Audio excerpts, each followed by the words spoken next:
The Constitution protects religious freedom. And the reason for that is less complicated than you would think. Although, certainly, James Madison, who is known as the father of the Constitution,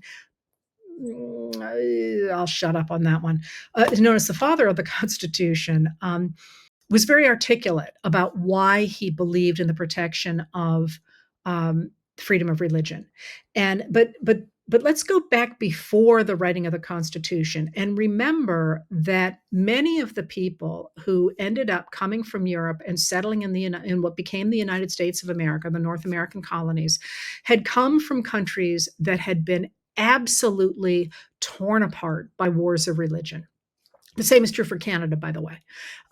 The They understood the sheer horror of trying to establish a state religion.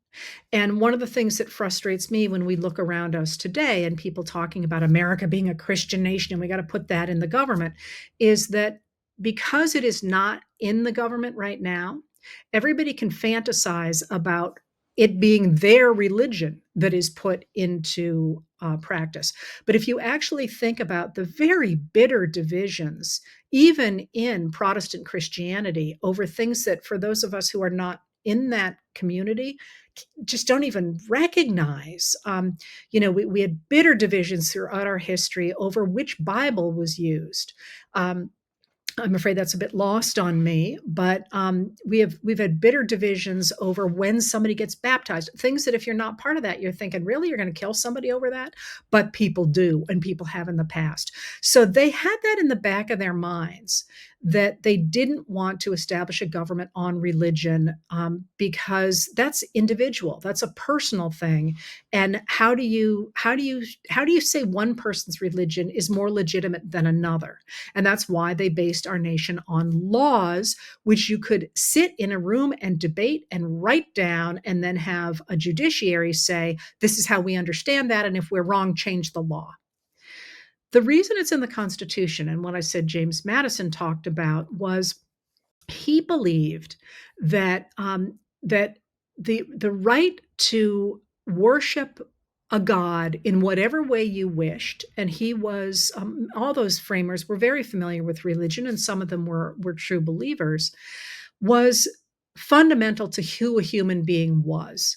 That if in fact the state could order somebody to worship in a certain way, that meant the state could take every fundamental aspect of that person's life in a way that the framers rejected or the founders rejected in the Declaration of Independence. So what Madison said in 1785 in a famous, at least in my world, document was called the Memorial and Remonstrance Against Religious Assessments. And that was it. This was, they were talking about raising money for the state, raising money for churches. And he said, what was at stake in the separation of church and state was not just religion, but actually fundamental representation in the government, the idea of representative government. Because if you established one religion over another, you attacked the unalienable, and an unalienable right is one that you can't give away. It's you can't alienate it from you, an unalienable right to control your own conscience. And if in fact lawmakers could destroy the right of freedom of conscience, they could destroy all of the other unalienable rights that the framers and the founders had claimed.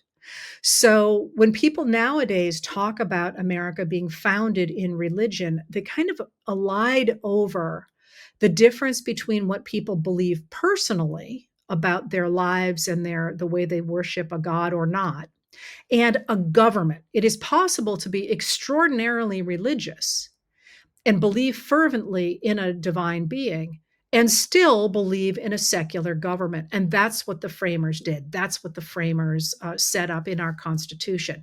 And one of the things you see nowadays is the argument that we must walk away from democracy, from representative democracy, because if you have a secular state, it encourages people to live their lives as they wish, and that means that people might not believe in a God. They might belong to a gender minority. They might be LGBTQ plus. Women might decide they don't need to get married and they should have careers. People of color, Black Americans, ethnic minorities might decide that they're not going to pay any attention to the old-fashioned racial and ethnic hierarchies and gendered hierarchies. And people look at that and they say, well, we can't have that. We need to go to a system that reimposes those hierarchies. And you see this argument on occasion from people who say that when the framers meant self government, what they really meant was governing one's self. And because people are naturally sinful, the only way somebody can govern oneself is to have religion imposed on them. And that is 1,000% a bastardization of what the framers were doing when they set up a secular government that could be argued about. You could put it on a table and you could say, I disagree with that. I want to change this. You can't disagree or want to change the way somebody thinks about religion. And this is another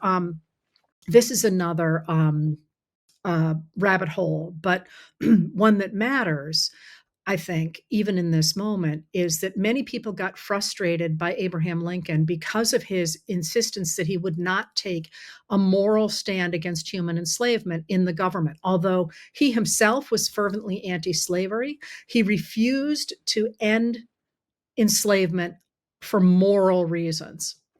And his argument was that if I think it's moral to end slavery, and somebody else thinks it's moral to continue slavery, how do you win that one?